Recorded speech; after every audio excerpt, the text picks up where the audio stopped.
Okay, in this demonstration, I'm going to show you how to spot blacks. This was a project that I worked on. My name is Walden, and I worked with Chris Sprouse on this project. It was for Jupiter Circle. This was done a long time ago, but I use this. I have this extra sheet here. This figure here, he is actually wearing a black T-shirt. Okay, when it was drawn, it was just all completely drawn with line work. There's no black at all. There's no indication of where black is supposed to be. Okay, we're not gonna, for the sake of this lesson here, I'm not gonna ink the words.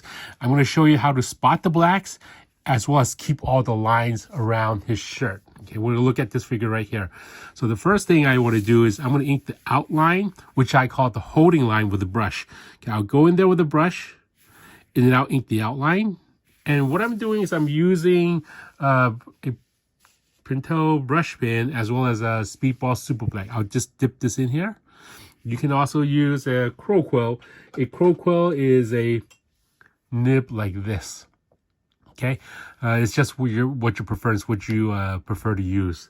Okay, so I'm gonna go in here and I'm gonna ink everything without using any whiteout or gel pen, and I'm just going to ink around and spot the blacks. Okay, so right here, what I want to do is I'll look at every line and I'll see those lines as white lines in my head, and then I'll ink the outside lines like this. I'll start thin and then I'll ink around those lines like that. Okay, right over here. So that's one chunk. We're going to make him wear a black t-shirt. Right here, we're going to ink this line. And then here, we're going to ink that line. And all this time, I'm keeping track of where it should be light, because I want to keep, if I inked everything in with black, everything's going to mesh together. You can't see his outfit. Okay, so I'm going to go in here, ink this part like that. Okay, and then here, I'm going to ink around that line. Okay, even some of these folds, I'm going to go around it. Okay, just to keep some of those, that folding fabric texture happening. So I'm going to ink here, this, and then I'll go out here. And you notice that sometimes I'm whipping my brush really quickly. The quicker I can whip my brush, the smoother I get that line. Okay, go in here and fill this out. Some artists, they like to ink everything in. They'll go, for example, they'll use a quill. They'll ink all these lines like this, and then like that, and then they go back with another brush and they fill it in. Me being an artist for a good amount of time, I like going in there and using my brush to fill in all the ink areas. So right here, you'll see the holding line, which is outlined here, and then you see this fold. I'm going to ink that line and maintain that line, and I'm going to ink around those lines. So right over here, I'm just going to press in here. We have that line, and then here, I'm just going to ink around it like that. Okay. Okay, some of the folds over here, I'm just going to go around and then go around. Okay. And then on this shirt here, I'm going to keep that white line, ink this, go around here. And the reason I like filling in the blacks while I'm doing the inking is so I don't have to go back and do an extra step, like inking all the outlines and then get a brush and then inking all the inside lines. I do that with one step like that. Okay, here's the chest muscle. Okay, there's a line there that the artist drew, so I'm just gonna ink that line, go in here and ink the second line. Okay, here's the neck area. I'm gonna go in here, and then here I'm gonna ink around all of the fabric that I left. Okay, and here's the top of this sleeve. I want to maintain that line. Here's the sleeve, and that's his palm of his hand there. I want to keep that. Okay, and then here I'm just gonna fill in all the rest. See, this is filling the rest it does take a little bit of time. So why go in there and do that extra step when you can just go in there once and just kind of push in and then fill in the blacks at the same time? Early in my career, I used to do that method where I'm inking in the outlines, and then I would come back later with a brush to fill in the insides, and I would see some of my work being published and I would miss certain areas. So going this way, you can actually see every area that you're working on so you don't miss any areas. Here's a little bit of a chest muscle. I'm just going to ink this part and then save that little bit of the chest muscle. Okay, some of these lines over here, I'm going to ink that line. Here's around the top of the arm. I'm going to go around here. Again, in my head, I already see the lines that I want to maintain, and I'm just inking around it. Okay, right over here. Some of you might say, you know, Walden, why don't you just get a gel pen and ink around that? Because a lot of times when you're using a gel pen, you're not going to get that crisp line as if you're inking around the line. Okay, when you're inking with a brush, you're going to get a cleaner line. So I'm going to ink this part, okay, right over there. And then now I'm going to ink around this side. Okay, so right here, I'm going to follow this line. This one goes in, follow that line, connect these, go around here, go back to the outside of the arm, ink the bottom of this arm here. Now go back on top, then here, maintain that white halo. That the line separating the two black ink areas, I call that a halo, H-A-L-O. That helps separate. So now, as opposed to just a line, I ink this figure completely in black, and then I maintain all the white lines. Okay, want to go in there, want to give him black hair. Okay, so right over here, I'm just going here. I'll press down.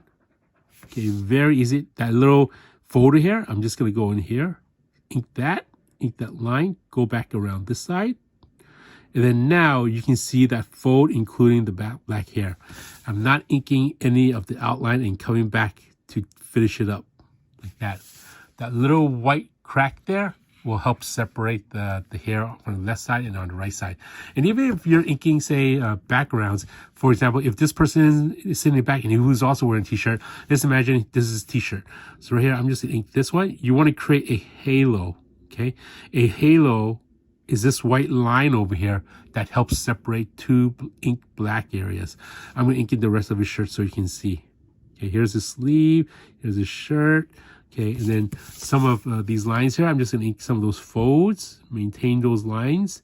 Okay, I'm going to ink around like this. Okay, I'm going to keep that arm sleeve that he had that was drawn there. I'm going there and fill that out just like this. Okay, I'm going to get rid of all that lines. So this book has already been published. It's out in stores now. It's called Jupiter's Legacy, based on Jupiter's Circle. For a comic book that I worked with Mark Millar and Chris Sprouse on, right over here. Okay, so there's that person sitting back there. We're going to separate the arms over here. Here, like that. And then watch how I go in there and I'll separate this arm from these folds. I'm going to push in there like that. Now, the reason we do this is with comic book work, anytime you're inking, everything is completely in black and white. Black and white ink only.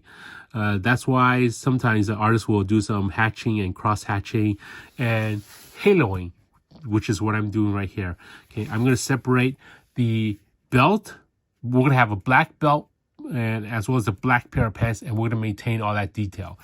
Okay, so now I'm going to make sure none of my black area touches that shirt. I'm just going to ink this line all the way up to there, like that. I'm going to maintain this and continue doing the rest, like that. And then none of the details of the original pencils will be gone. Okay, we have that. Now I'm going to ink the bottom of the pants underneath the belt, like this. Okay, there was a pocket here, so all I do is just ink around that pocket. And then the next thing I want to do, I'm going to ink in some of the belt. Okay, we have a black color belt. Okay, so instead of using a brush, because the brush is a little bit wobbly, I'll go in there. I can either use a micron or I can either use a crow quill. And then in this case, I'm just going to use a micron. I'll use a micron and then I'll ink inside here. Okay, I'll just ink that very thin line that helps separate the artwork, like this, like that. Okay, inking all those lines. And then after the belt is inked in, I'll go in there and I'm going to fill in the rest of the pants. Now the outline of the pants, this is just like inking holding lines. You're going to go quick lines, go in here like that.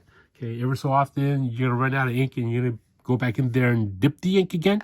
Dip the ink. Make sure you have the ink on your brush. Fill it in. Okay, keep track. Another thing with inking, you really need to keep track of where you last inked, because if you don't maintain where you ink, there's a good chance that your hand might smudge, and that's something that you want to do.